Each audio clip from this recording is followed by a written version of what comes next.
Bismillahirrahmanirrahim. Assalamualaikum warahmatullahi wabarakatuh. Saya Muhammad M. Hakim bin Yusri, nombor metrik 054308. Nama saya Muhammad Farhan Muhammad Nasir, nombor metrik 054039. Ismi Muhammad Syarafi Ikmal bin Mamat, nombor metrik 054320. Nama diberi Ahmad Al-Mu'min bin Fauzi, nombor metrik 054229. Saya akan bercakap ataupun menerangkan sedikit pasal ilmu mustalah yang takrifatu awliya. Nombor satu ialah ilmu mustalah. Okey.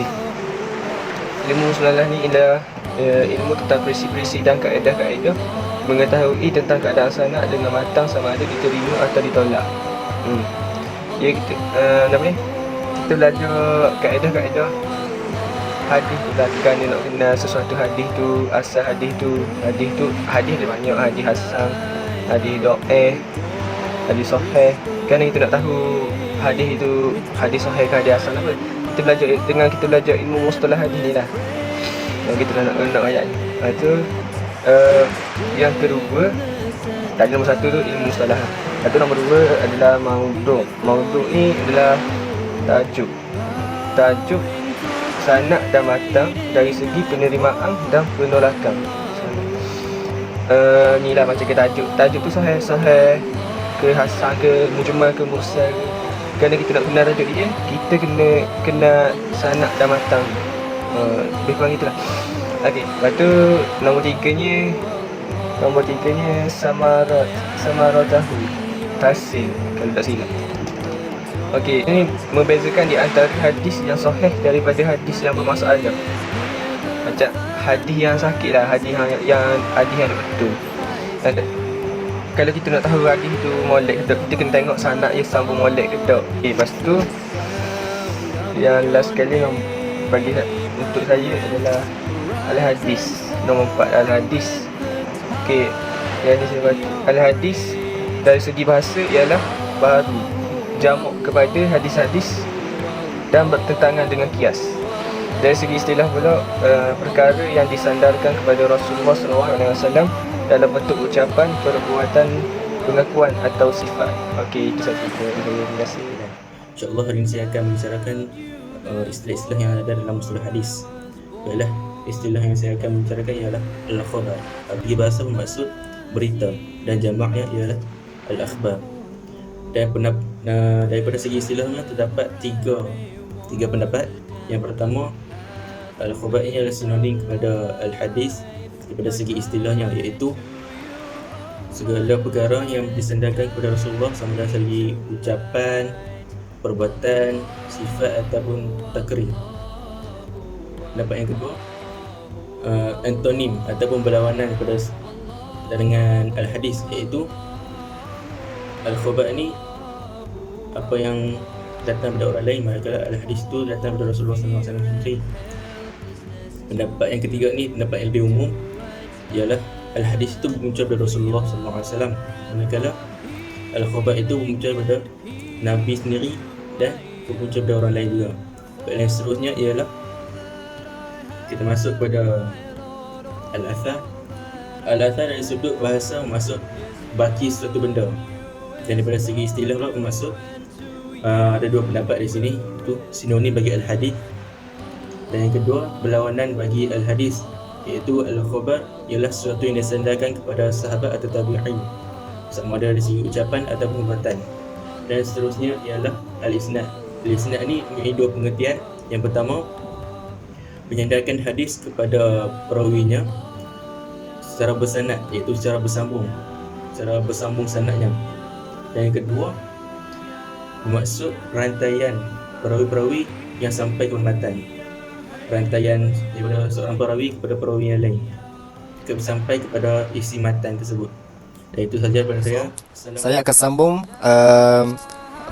istilah-istilah hadis yang telah dibahaskan oleh rakan-rakan saya. Saya start dengan nombor 8, as-sanadu. As-sanadu fil lughah bimaknaha al-mu'tamadu. Mu'tamadu ni maksudnya disandarkan. Kiranya hadis-hadis ni yang disandarkan kepada perawi-perawi itu. Istilah pula silsilatul rajuli lil musilatu lil matan. Rantaian-rantaian perawi yang menyambungkan sesuatu matan. Maksud dia daripada Nabi Muhammad sallallahu alaihi wasallam disandarkan hadis dulu, lepas Nabi Muhammad sallallahu alaihi wasallam cerita pula kepada Abu Bakar As-Siddiq, hadis tu disandarkan kepada Abu Bakar As-Siddiq pula.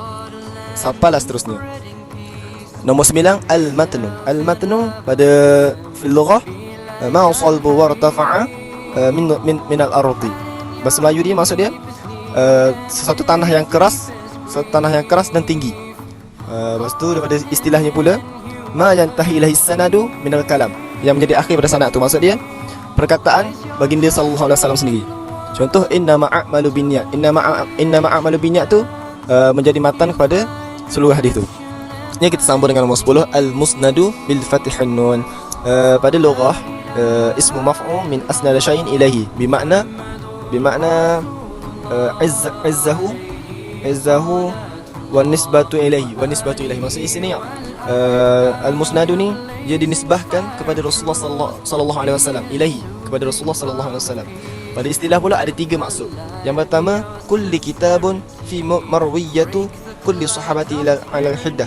Maksud di sini, setiap kitab yang terkumpul padanya riwayat semua sahabat secara bersaingan. Kini kitab-kitab ni dia macam terang pada sifat sahabat je yang meriwayatkan hadis, yang menjadi sanad.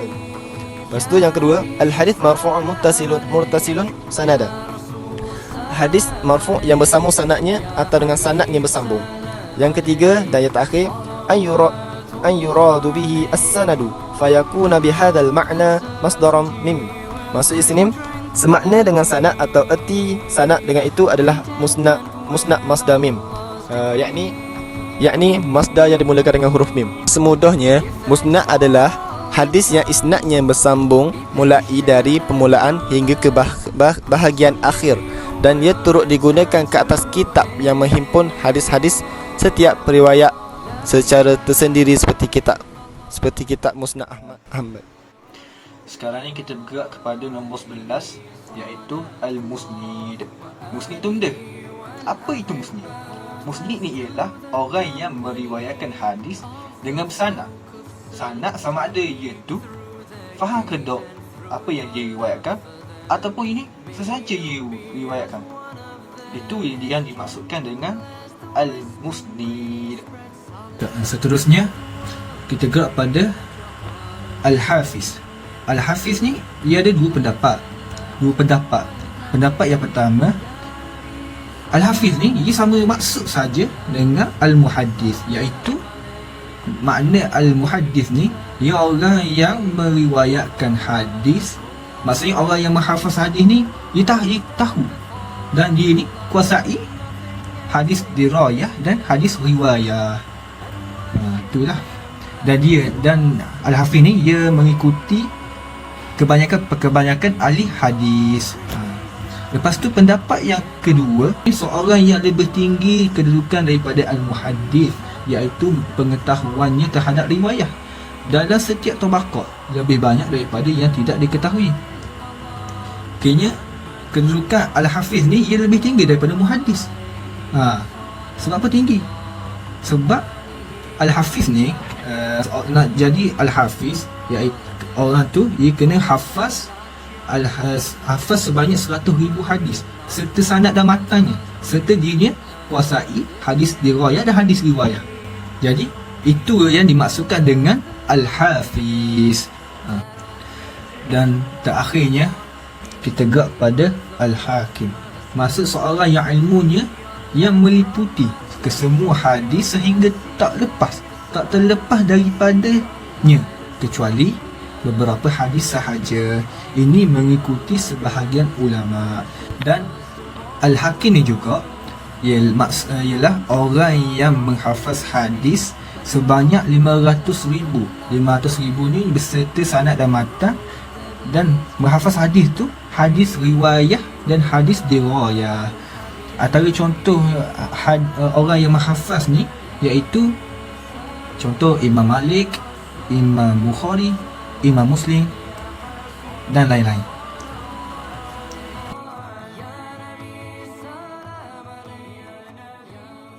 Wallahu a'lam bissawab.